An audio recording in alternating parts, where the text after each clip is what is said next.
My friend invited herself on my trip back to my hometown and is going to just figure it out after I told her she couldn't stay with me, which might as well translate to you are going to be my tour guide and you're going to like it.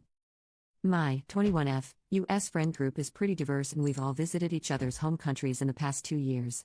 We either stayed in a hotel or a family home, depending on space. I'm going to my home country for 2 months and a half in the summer.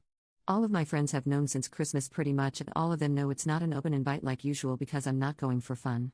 I'm spending my time there with my family and I'm going to be busy with my fiancé finalizing everything wedding related.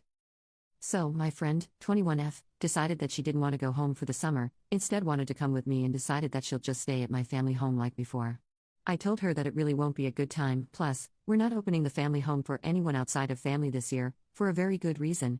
Instead of accepting that, she asked about my other accommodations. I told her they're in use and not available. I didn't offer a hotel, and from the way she's been talking, she can't afford one right now.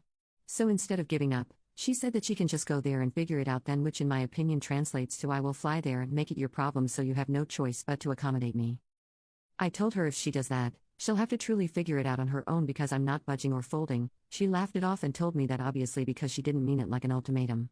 I asked her if she's okay, if there's something going on at home or with her personally, etc., because it's not like her to do something like this. She said everything's good. I, however, feel like I'm stuck. If she goes through with her brilliant figure-it-out plan, she'll be a foreign woman in a country she's only visited twice before with a guide, aka me, who doesn't speak the native language or understand the map, etc. I can't leave her alone no matter what I warned her I'd do. Advice, please. Update 1. So I took the advice and sent her a long text copy-pasted from one of the comments with just a few things changed up. Then I sent another text to my friends' group chat just to make sure again that they know it's not an open invite, and then I wrote out why I'm making sure and what's been said between my friend and I. She left me on scene privately but replied in the group chat that she's not daft, she understood me perfectly the first time and what she decides to do with her time and vacation is none of my business. I told her that she should stop making it my business then and stop telling me about her summer plans altogether if it involves my home country. She replied that I don't have a claim to the country, and that my family's reason for not opening up our home is stupid and that we need to get over ourselves because it's not the second coming of Christ. I told her she's free to her opinion just like I'm free to mine and that in my opinion, she's acting like an entitled brat.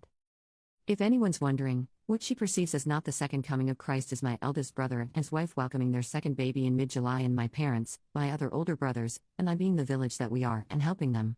So no guests or visitors are allowed outside of our immediate family while my sil heals and she and my brother adjust, per their request. Update 2, 1 month later. Right, so, I was asked to update when I made my first post, and I thought I would if she did end up coming after August/September.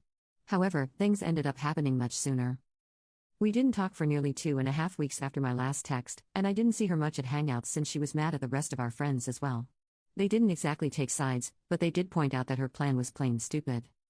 Anyway, she ended up coming to one of the girls' place for a group dinner, and we had a private-ish chat.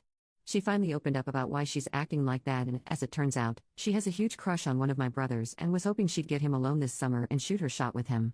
It's annoying, but I've been used to having friends having crushes on my brothers and my dad my whole life, so I just let her talk.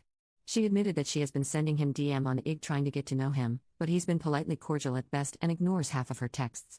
Then she started asking me about him, about his dating history, which had me disgusted because he's bi and she wanted statistics on if he's been more into girls or guys so she can figure out her chances and then asked me to help her out. She gave me examples of moments that happened on our last trip with me and my brother, dancing/water fight/karaoke/etc., that I could help her recreate with him, which is just disturbing because she made my brother, I sound romantic, and it just helped multiple my disgust. When she was done, I told her that she needed to come out of her fantasy and back to reality. She was starting to creep me TF out. I told her that the fact is that my brother isn't shy. If he was interested in her, he would act like it, and him ignoring her speaks volumes. Besides that, I told her that she knows I don't involve myself in any of my brother's relationships, and even if I did, I would never allow anyone to use me for insider information. Then I said that this conversation was over and to never bring it up with me again. She's clearly deluded herself into believing something that doesn't exist. On our last trip, my brother was so into the guy he was seeing at the time that he accidentally called the rest of our brothers by his name multiple times, lol. Anyway, I've cut her off completely, and with everything that's happening right now, she got scared of traveling and dropped her plans, which she told my friends. It sucks to lose her as a friend since we were close and all that, and I don't know how it'll affect the group yet, but shit happens and I have too much going on to dwell on it right now.